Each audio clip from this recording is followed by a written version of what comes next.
Hello, I am Haley Steffen, an ordinary 25-year-old who describes herself as a dance major turned into dancing doctor. I was fortunate enough to be one of the 2022 recipients of the P.E.O. Project Fund Sarah Porter Beckwith Grant. Before diving into a little bit more about me, I would like to take a minute to thank Chapter E of Iowa City for this nomination, along with the IPPF board for selecting me as a recipient of this grant. Additionally, I am honored to not only have received this monetary support, but to also be given the opportunity to speak to you all today.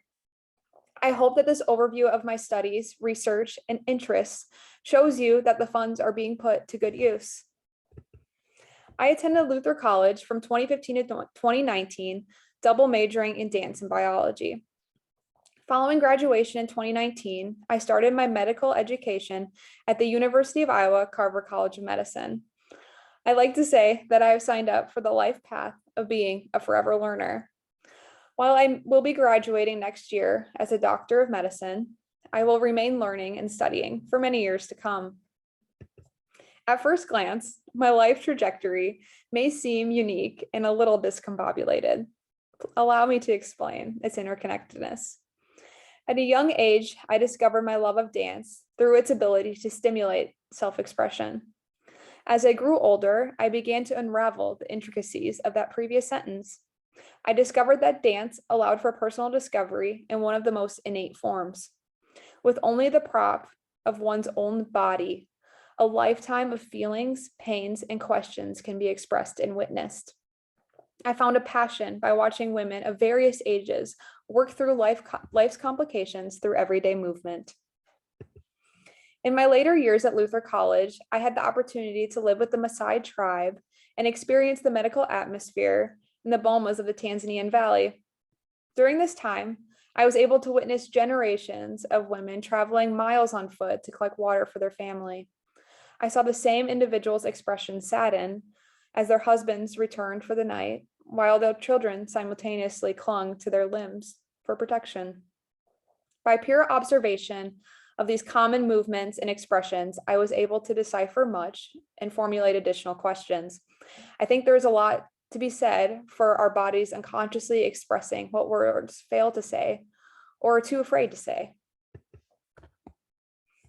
When subsequently talking with these women individually, I was able to gain insight into many social and medical difficulties.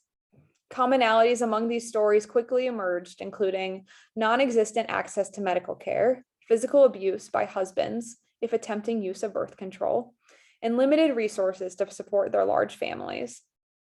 It is through my dance training that I gained insight on how to observe one's movements, ultimately leading to the development of my life passion of improving women's health and their access to healthcare, both on a domestic and international level. Because of this, my research as a medical student has been twofold. First of all, it was important for me to find a medical school in which I had the opportunity to research and train in underserved areas internationally. University of Iowa's Carver College of Medicine ended up being that place for me. While travel was delayed by the pandemic, technology allowed me to meet numerous Ugandan physicians via Zoom and to develop research projects in their facilities over the last 3 years. And today, I am delighted to share that just a week ago, I returned from 3 weeks of research and learning at the Muju Center in Kampala, Uganda. While there, I met with many HIV positive women to assess COVID-19 infection in relation to maternal and neonatal complications and mothers of reproductive age. I also began a project to determine the prevalence of pelvic organ prolapse and its effects on quality of life given their increased parity. The hope is that initial surveys and interviews with these patients will lead to plausible interventions. My research thus far has led to 4 publications, with 2 additional papers currently in the writing phases. I hope to return to Uganda early next year to continue developing these projects further. Experiences like these have continually drawn me to the field of obstetrics and gynecology.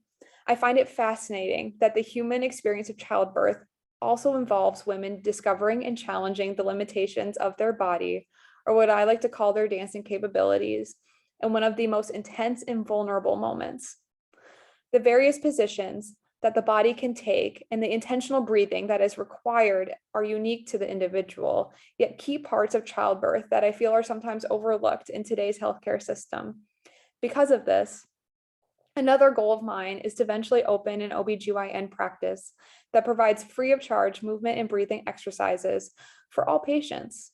The purpose of these sessions would be to make women feel more comfortable in their own bodies while also providing a safe atmosphere for them to determine which breathing and movement exercises are most comfortable for them prior to delivery. The ultimate hope would be that this allows women to gain more autonomy over the dance field experience that is human birth. While my intentions and personal goals for this lifetime are clear, one thing that it depends on is financial support. For my first 2 years of medical school, I was able to pick up weekend shifts at a local coffee shop to help with monthly expenses. However, now that I am a full-time clinical student, this is no longer feasible. I remain an independent single female who did not take any time or gap years between undergraduate and professional education. Because of this, my savings are limited.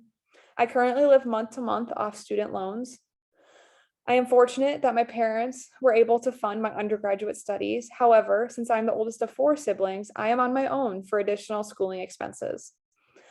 One of the only benefits of the COVID-19 pandemic has been that interest rates on student loans are 0%. However, this will end in May 2022. Since starting medical school, I have accrued an estimated $175,000 in loans to date, including interest. Because of this, it is through your contribution that I have been able to stay afloat. The grant money that I was awarded has been used for rent, gas, electricity, and much more.